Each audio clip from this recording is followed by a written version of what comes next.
Everyone hits a bump in the road. What do you do with it? Be inspired as we explore the ways people experience, navigate, and manage the ups and downs and twists and turns in this road trip called life. Welcome to another episode of Bump in the Road. The basic podcast is always free. We also have a premium subscription called Bump 2 that lets you listen in on extended behind-the-scenes conversations with our guests. Check it out at www.bumpintheroad.us. Terry Chase hit a serious bump in the road when her bicycle was run over by a drunk driver in a large SUV. But Terry has the mindset of an athlete.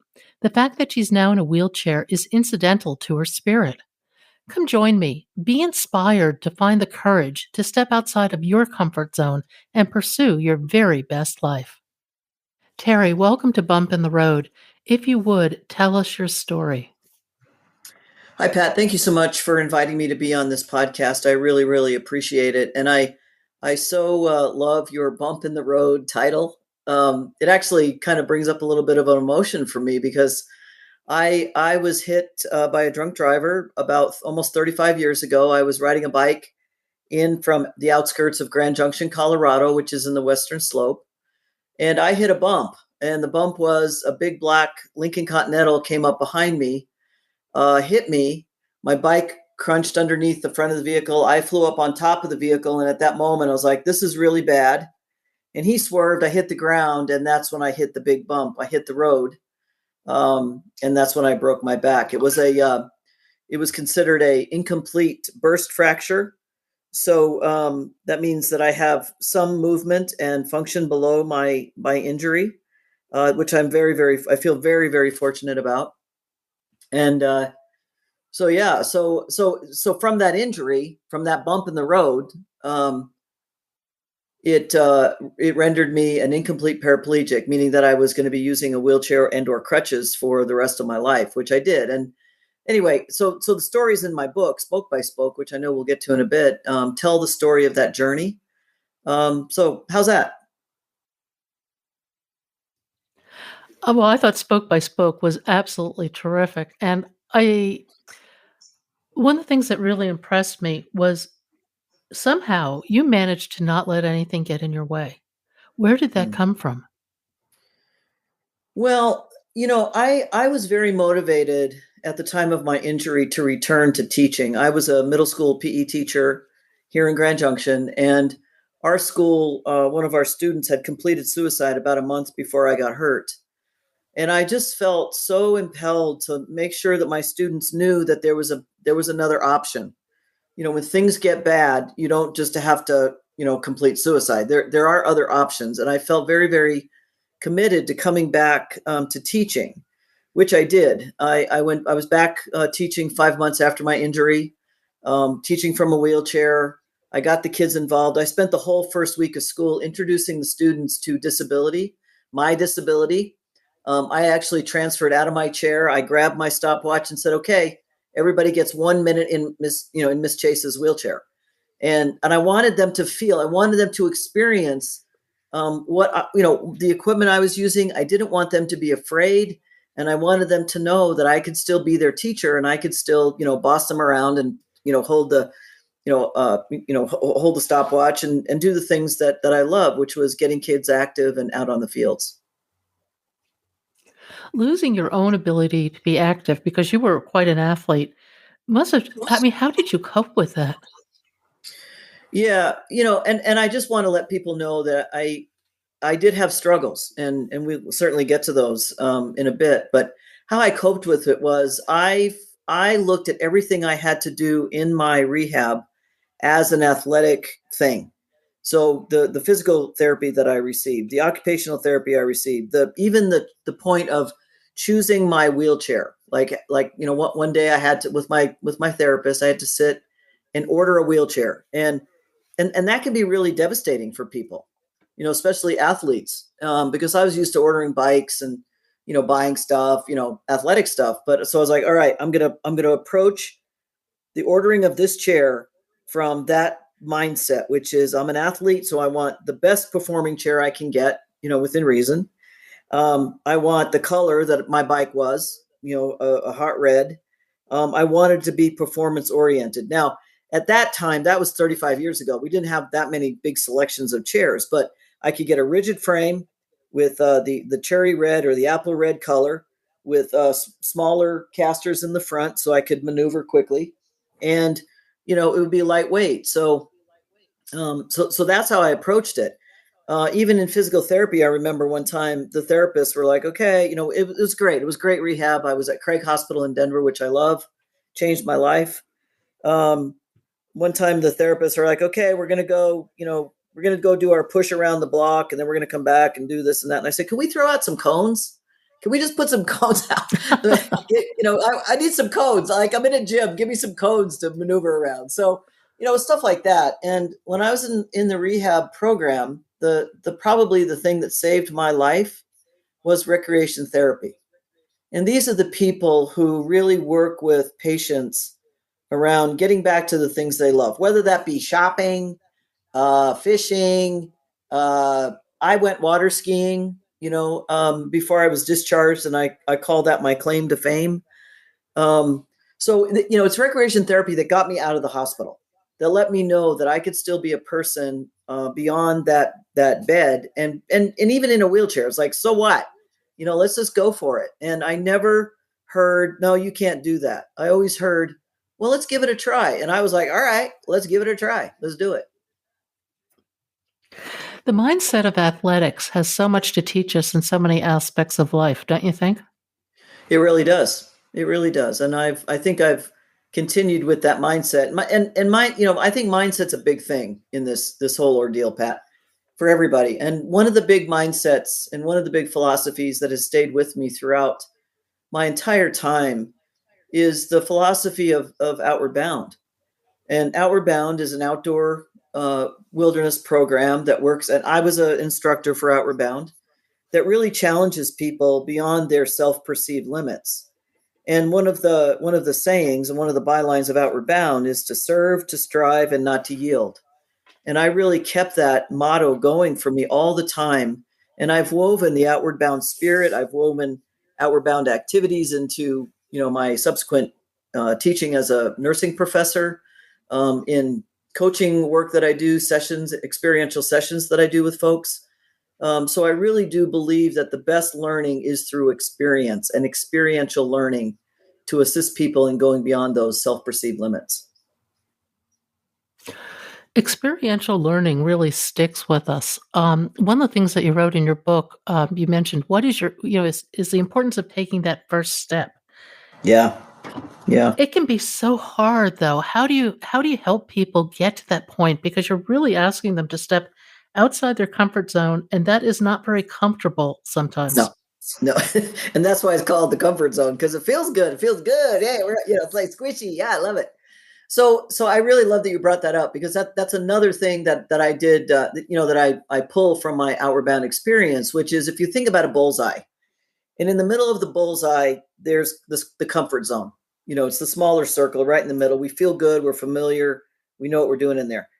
Just outside the comfort zone is what I would call the growth zone.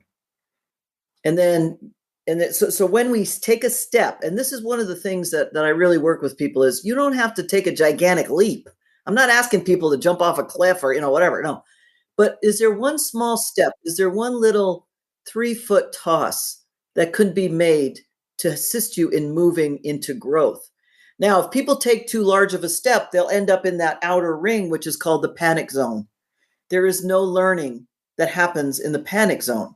So I encourage people to, take a breath, and let's just take one small step outside that comfort zone, which, for me, I didn't, sometimes I took small steps, but sometimes I just leapt. Like in the chapter in the book of Something Remarkable is that day that I went water skiing.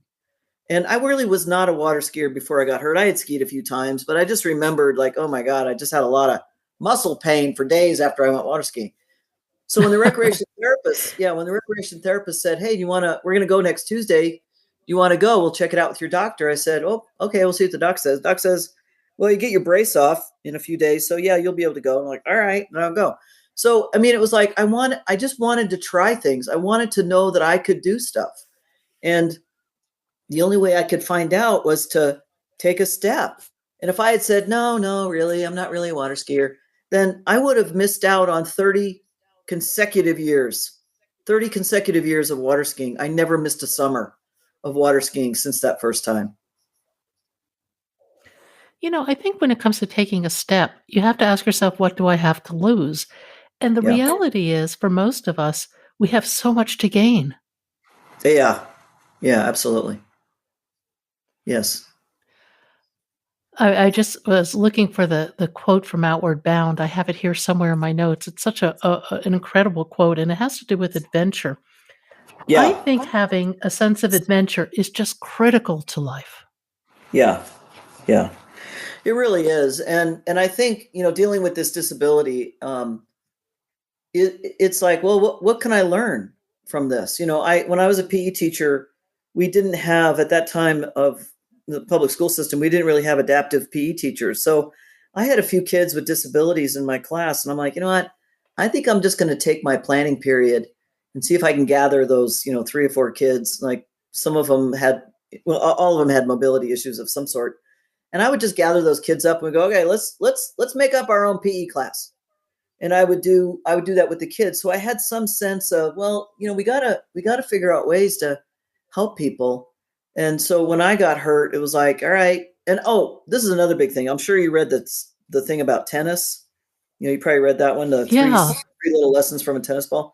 So when I went back to teaching, another thing that I did in my rehab was I started to play tennis. Now, tennis was something I really could not stand. I was like, I am not doing tennis. I'm not doing it. So I'm laying in bed one night at the hospital, and my roommate, who I still am in touch with, she's not really athletic, and she's kind of a blonde, kind of ditzy girl. But we had a great time together. And she said, I'm going to tennis, and I'm like, okay, whatever. So I'm laying in bed, and I'm thinking, I can't let that ditzy blonde go down to tennis, and I'm laying here in bed. So I haul myself up, get in my chair, and I go down to the gym. And the recreation therapist puts a racket in my hand and says, "Okay, just try this. Just see what happens. Just want me to bounce you the ball, see what happens." So I swung, I hit the ball, and it was like a light bulb went off in my head, and I was like, "Wow, I can do this." So she hit me another one, and another one, and another. I'm like, "Wow." So that led to me going, I can play tennis now. I'm going to play tennis. And you know what? This is a game I can play with my kids. So I go back to teaching. And even though Miss Chase had never done tennis before at all in our curriculum, I'm like, all right, everybody, we're playing tennis. So every opportunity I had to play tennis in the gym, I even walked the kids down to a local tennis court. We did other things, but tennis was one of those sports that I could do with the kids. It was like, oh, I'm playing again. So you're right about that sense of adventure. It's more of a curiosity, like what will this be like? And just getting a taste of it really helped me so much. Well, I also think in sports, you learn to lose in order to win. I mean, you have to practice. You do not get Yeah, every shot or every point. And that is, I think, part of the value of playing sports. yeah, yeah. The reason why I'm chuckling is, I played competitive wheelchair tennis for 16 years. Soon after I, got out of rehab and everything. And so I had a great time. I was competitive. I played in tournaments. At that time, there weren't many women in the sport. So I played a lot of guys. I had a lot of trophies. And then in the early 2000s, I took a break because I was starting to get into some other things. And tennis was really, I mean, I loved it. Great. But it was like, I can't do a weekend of tennis and then do all these other things. So I gave up tennis until just recently. And just recently, I got back into tennis, and I want to play on a league team. Some of your listeners may know about the USTA leagues. So in Hmm. my town, there's leagues. There's women. I want to play with other women. I just they're able bodied. So me in the chair. So I needed to get a little bit more skill base. I needed to ramp up a little bit. So I started working out with some wheelchair tennis groups. I went and found a coach that just kind of helped tune me up. And then last weekend, I participated in my first wheelchair tennis tournament in 20 years. And so I hadn't played. I mean, it's been so cold here. I hadn't even been on a court, but I got out there and I started playing. Well, I played 10 matches in 2.5 days. I beat, I won, I did beat another guy in my division to get the third place consolation. But what I realized was, oh my God, look at the growth of this sport in 20 years. I mean, it was huge. There were 46 people in wheelchairs. We had multiple divisions. We had juniors. We had 3 sponsored teams from universities. And I had to remind myself, like, wait a second, I'm being really fearful about losing. I was like, oh my God, I'm so afraid I'm gonna lose. And then I had a quick just email interchange with that coach and said, I'm freaking out. He said, well, you really got to play to win. He said, if you're so afraid of losing, that's what you're going to do.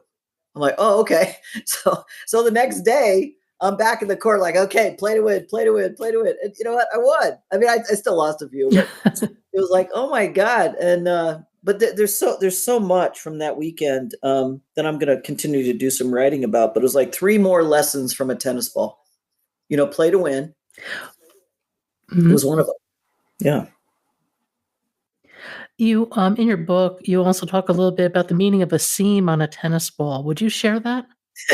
Yeah, it kind of goes back to how I experiential learning, because I think sometimes people really think that, oh, I heard it once, I got it, or I read that book once, I got it, or I took that class, I got it.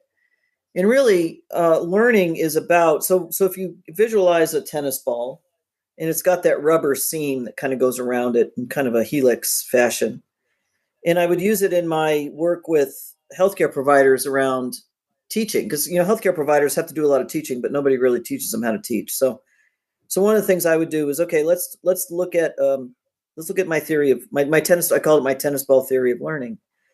And I said, put a dot on the seam. Now, what I'd like you to do is, I kind of talk out loud about, maybe we were teaching a particular thing, and we progressed through it, and we were all around, go all around the ball, and pretty soon we're back at the dot. I'm like, okay, so we're back at the dot. It doesn't mean we're done. It just means that learning is continuous, and that as we teach our patients, as I work with my nursing students, as I work with the coaching groups and the individuals that I have, is that it's okay. We're going to revisit those things, but more than likely at a different level, and we may have to revisit several times to really get it, and then to really get it into our bones, get it into our brain memory, and work on that neuroplasticity that all of us have, which is our brains can certainly expand. Yeah, no, I think learning and skill building, is an iterative endeavor, in everything, no matter Hmm. what you do. Um, and I think that courage is one of those things that we can also build strength in. Um, Hmm. how is how would you define courage? Well, there's lots of different things, lots of different ways to define it. I go back to a very early time in my life, and I think you asked me early on, how did I get through this, or how did I do this? Well, I had an experience in my life as a young girl where my mom decided that leaving her marriage and leaving our home in Long Island, New York, was something she needed to do. And we basically all got on a Greyhound bus in the middle of the night and took a 4-day trip to Reno, Nevada, unbeknownst to my dad or any other family member. So in real time, in modern times, it would be called kidnapping. But back then it was, she took the kids. But I remember distinctly that first step up onto the metal step of the bus, that Greyhound bus. And it was like that took courage. Well, it took courage for my mom to do what she did, even though it may not have been the smartest thing to do, but she had to do what she did. But for me, it was like I took that first step. I took a step onto this big, silver step onto a bus, and I just did it. I didn't know exactly where we were going. I didn't know what was going to happen, but I did it anyway. I guess that's what I'm trying to say, is that courage is, you're afraid, you're fearful, you don't really know, but you know what? You just go ahead and do it anyway. And I think that's, for me, how courage has been. Yeah, and I think that by taking that first step, you will open doors that you can never imagine. Yeah, yeah, Absolutely. I wanted to ask you a little bit. You've been just a fan of education. And one of the things you did is you went to the University of Santa Monica to study spiritual psychology. Would you talk about that a little bit? Sure.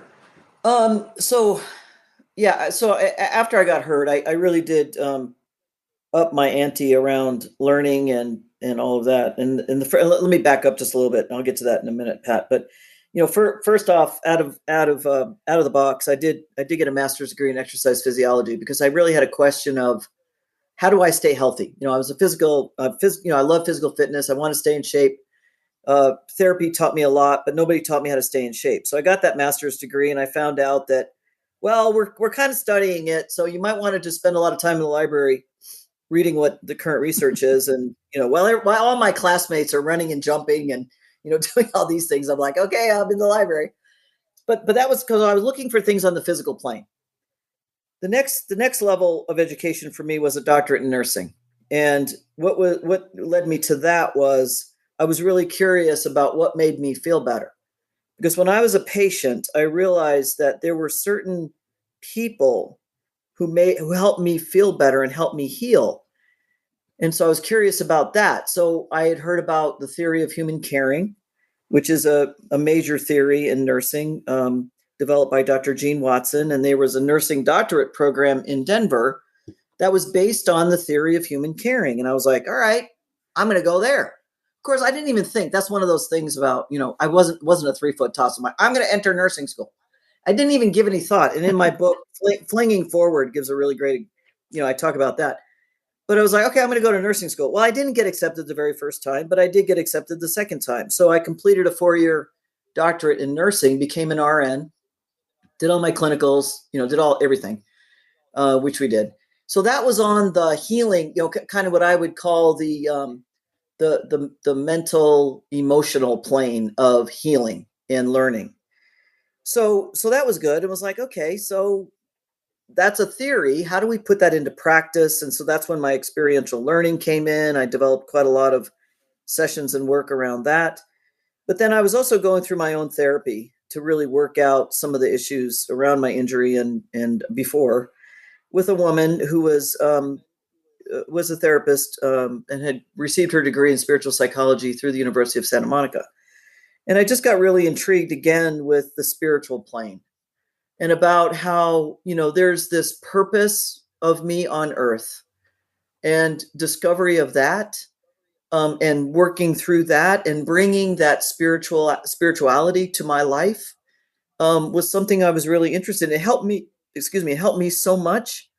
I was like, what, I want to do that. So I went again into school and completed it was actually a 3-year master's degree in spiritual psychology with a emphasis in consciousness, health, and healing. And it was about really working with myself and others on the spiritual plane.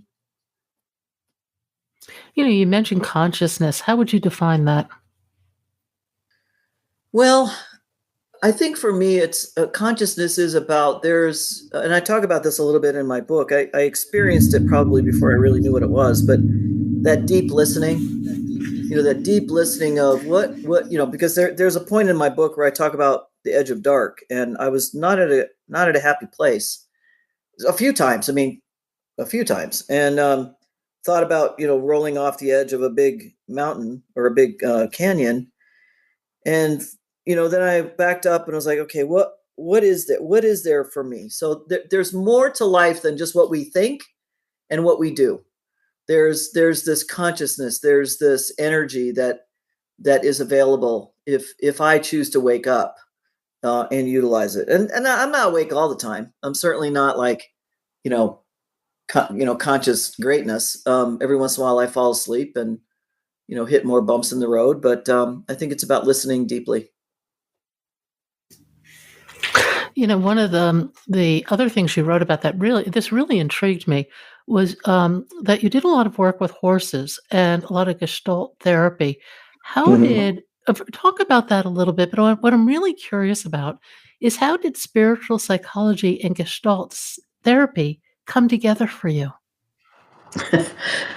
Well, I'm just like, well, I think I even say this in the book. Well, and then something else unfolded. and intrigued me about learning. And so Gestalt therapy is one of the works, one of the things that we learned in my spiritual psychology program. It's about dealing with the here and now, dealing with some parts of us that we've let go of or disowned. It's very much an experiential work, and so I went into training as a Gestalt therapist, and then from that, my teacher started a program where we work with horses, and horses really have such a great way of being present and being in the here and now. Like they're not worrying about what I did to them last week or what's for breakfast. They're just like here and now, what's going on, what's happening. They're very much nonverbal communicators, and they're very present oriented and very conscious of what's going on. So then I so I was like, well, I can do that. I know I could ride horses. I know I can ride horses. And so the training for that was very strenuous because it was 50% horsemanship and learning to work with horses, which, when horses are in an arena in deep sand, it's really hard to get around. So lots of workarounds for me, lots of different things I had to do. But in that training program of working with horses, I had a session that I share in my book about anger. And, in Gestalt, as we learn to be Gestalt therapists, whether it's, in the room or with the horses, we have to do our own work. So I'm in the arena one day with a horse and one of my fellow peers, and I'm working with, I'm with the horse, and he's like, okay, so let's, go ahead. What's up for you today? And I'm like, and I was just really mad. I mean, I was angry because I'm in this deep sand. I can't move. And I'm frustrated again that, here I am, a student, can't, I perceive that I can't do anything right now. And I'm like, I don't know. I'm all right. I just kept saying, I'm all right. And so I got the lead line in my hand, and I'm like, I kept like not attending to what was really going on for me.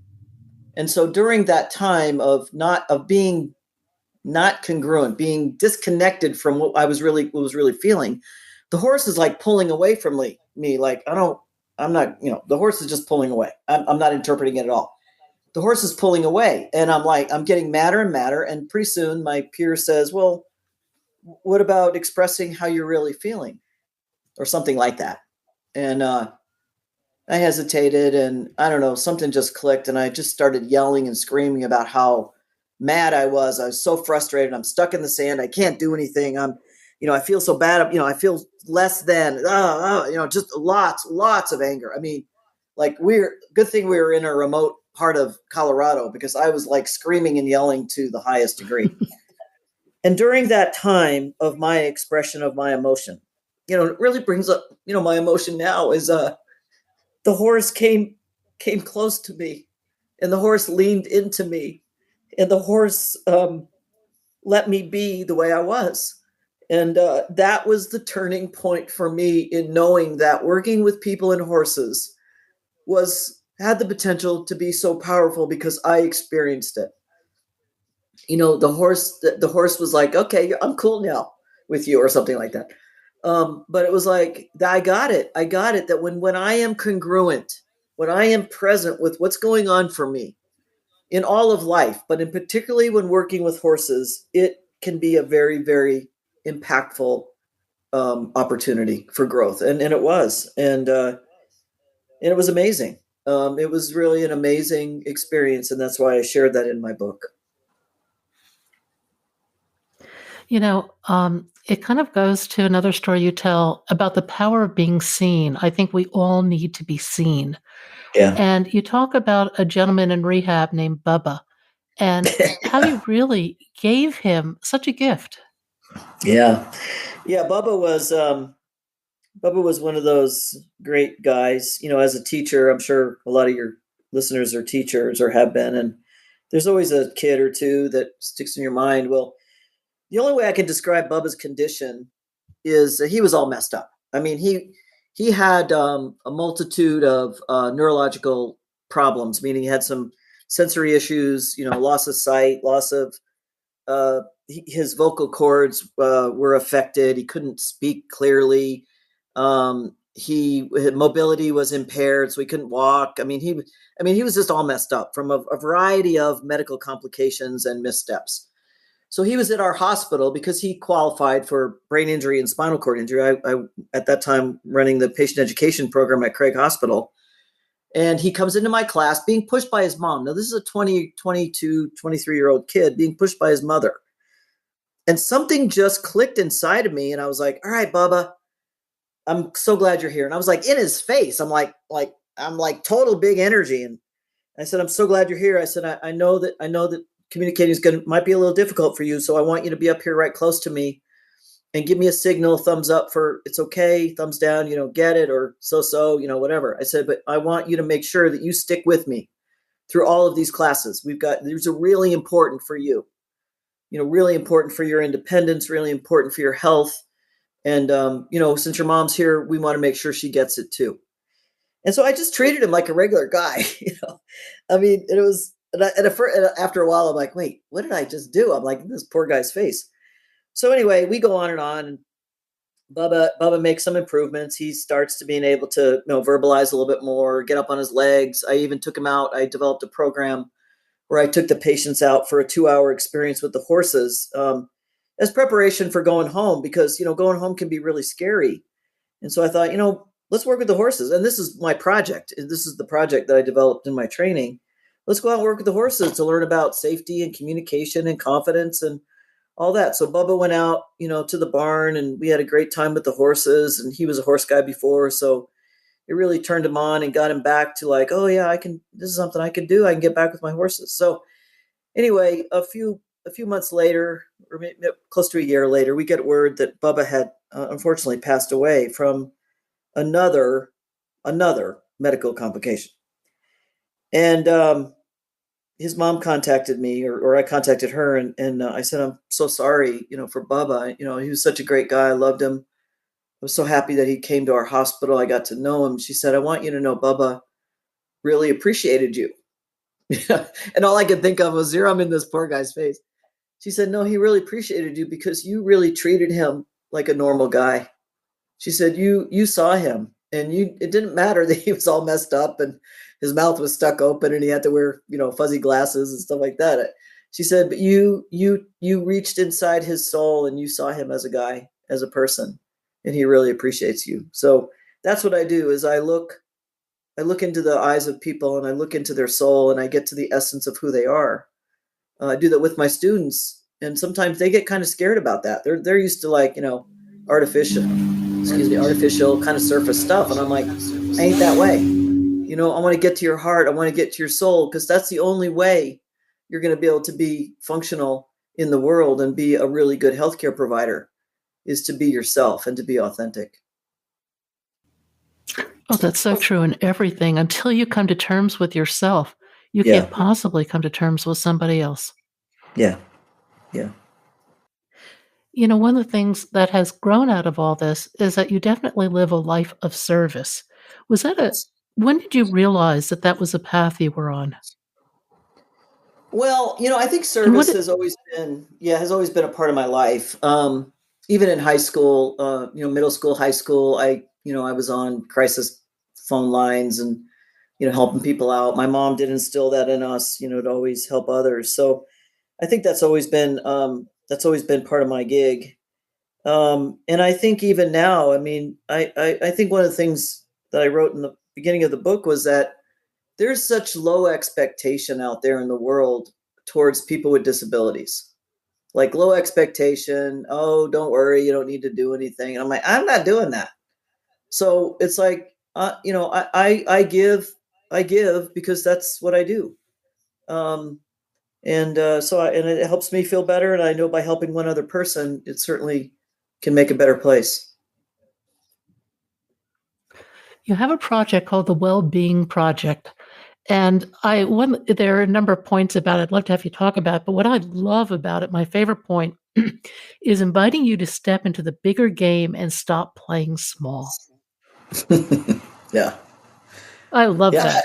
Yeah. And the only reason why I think I can teach it is because I had to learn that too. And I'm continuing to learn it, and so I'll talk a little bit about the Well-Being Project. Is that what you want me to do?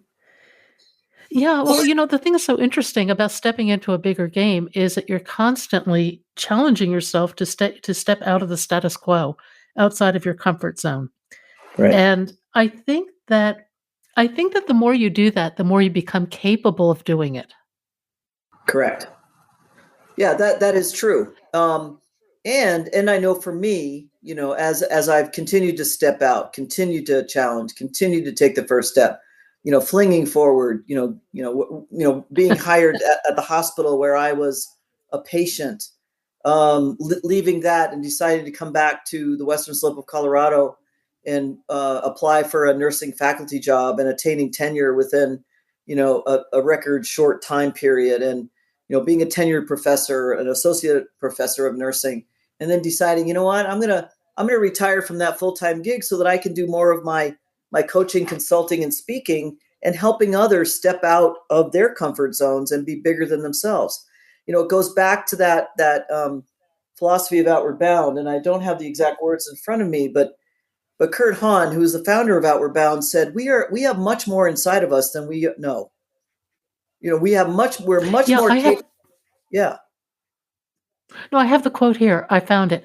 There exists within everyone a grand passion, an outlandish thirst for adventure, a desire to live boldly and vividly through the journey of life. Yeah. Yes, that. Yeah. Yeah, Yeah, that. I love it, and but it's so and true. A yeah, life and without whatever that passion isn't worth it. yeah, and whatever that is for people. And once again, it's like I don't want people to think, "Oh, I don't want to do it like Terry did." Well, please don't do it like I did. Do it like you want to do. What is your passion? I'm working with a client right now, one of the women in my well-being group. I have a small group of women that I work with for 5 months. We meet virtually once a month. We really work with the science of well-being, which are how do we bring more positive emotion, engagement, meaning, and accomplishment into our lives through practices, elements. I'm also infusing. We do a lot of work with strengths, and really leveraging our strengths as superpowers, um, and also spirituality. I mean, we're going to talk about spirituality, not from the religious standpoint, but from that higher consciousness, something bigger than ourselves. And so, one of the women in my group right now, what her ideal scene that she's working with for the next 5 months is to make her home a place of joy, of living, of health, and some place that she really feels that this is where she thrives. And that's fine. That's fine. I have another woman in my group who would really love to develop a program, an equine program, working with veterans and horses. And then there's another person in my group who is let me see. Who is just really looking for just getting back to her roots, getting back to her cultural roots, her Native American and Hispanic roots, through essential oils, through cultural practices, and through awareness. So it's really whatever it is people want in their lives. That's where I want to support them in attaining. Yeah, I've gone off on some tangents and done some people would say wild things.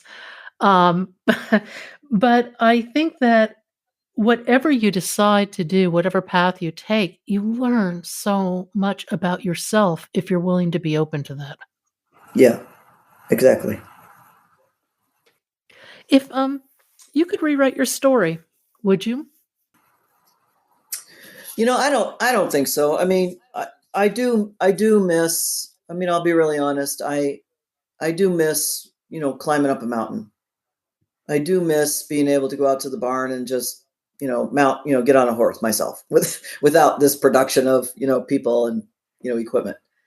But there's still a part of me that misses that, but it's not that I stop and I'm just like missing all of that.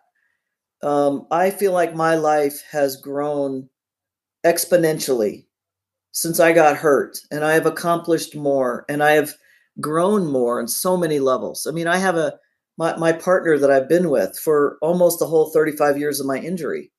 We have a solid relationship.